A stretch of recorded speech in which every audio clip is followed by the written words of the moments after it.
আসসালামু আলাইকুম। আজকে আমি আপনাদেরকে একটি গুগল ডক্সে একটি টপিক দেখাবো। আপনাদের এই টপিকটা অবশ্যই প্রয়োজন হবে। কারণ যখন আপনারা গুগল ডক্সে কাজ করেন, তখন আপনাদের এই টপিকটা অবশ্যই প্রয়োজন হবে। আপনারা গুগল ডক্সে কাজ করেন।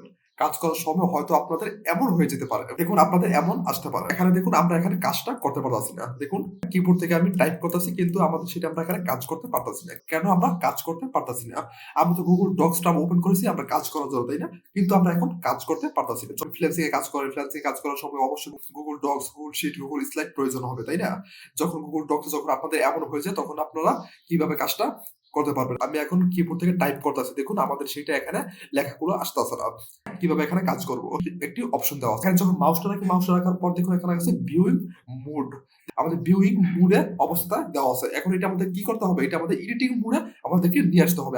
কাজ করার জন্য সেটা আপনাকে কি করতে হবে? এডিট করতে হবে, তাই না? এডিট বাটনে ক্লিক করে সেটা আপনি কাজ করতে পারবেন। তার জন্য আমাদেরকে এখানে ভিউইং মোডে অবস্থায় দেওয়া আছে। এখন আমরা এডিটিং মোডে নিয়ে যাব। তার জন্য দেখুন এখানে গিয়ে ক্লিক করুন। দেখুন এখানে ৩ টা অপশন আছে। এখানে আছে এডিটিং, এডিট ডকুমেন্ট ডাইরেক্টলি।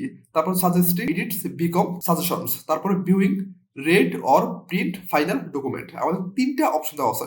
এখন আমাদের ভিউইং অপশনে ক্লিক করা আছে। তার জন্য আমাদের এইটা আমরা এখানে কাজ করতে পারতাছি না। যখন আমরা সাজেস্টিং এর উপরে ক্লিক করব, দেখুন সেটা আমাদের কি হবে? সেটা আমাদের সাজেস্টিং হয়ে যাবে। কি করবেন? এটা আপনাদের ক্লিক করতে হবে না। সাজেস্টিং মোড এখানে চলে আসছে। এখানে ক্লিক করুন।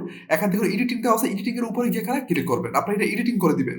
এডিটিং করে দেওয়ার পর আপনারা কি করবেন? আপনারা এখানে যে কোনো কাজ এখানে আপনি করতে পারবেন। তো আপনারা যে কোনো কাজ করতে পারবেন। আপনাদের এখানে ৩ টা অপশন না, ৩ টা অপশন থেকে যে ২ টা অপশন দেওয়া থাকলে আপনারা প্রথম আপনারা এডিটিং অপশনে দিবেন। তারপর আপনি এখানে যত কাজ আছে আপনার সব কাজ আপনারা এখানে করতে পারবেন। আমি আপনাদেরকে এই টপিকটা দেখিয়েছি কেন?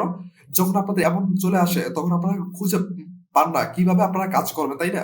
তার জন্য আমি আপনাদেরকে এই টপিকটা দেখিয়েছি। যারা নতুন এবং পুরাতন তাদের সবার জন্য উপকারী। তার জন্য অবশ্যই এই ভিডিওটি দেখবেন। তাহলে আপনারা শিখতে পারবেন কিভাবে আপনারা এই কাজটা এখানে করতে পারবেন। আপনারা এই ভিডিওটি দেখবেন তাহলে আপনারা অবশ্যই শিখতে পারবেন। যদি ভালো লাগে অবশ্যই আমাদের চ্যানেলটি সাবস্ক্রাইব করুন, তার সাথে লাইক, একটু কমেন্টস। আবার দেখা হবে পরবর্তী ভিডিওতে। ভালো থাকবেন, সুস্থ থাকবেন। সবাইকে ধন্যবাদ।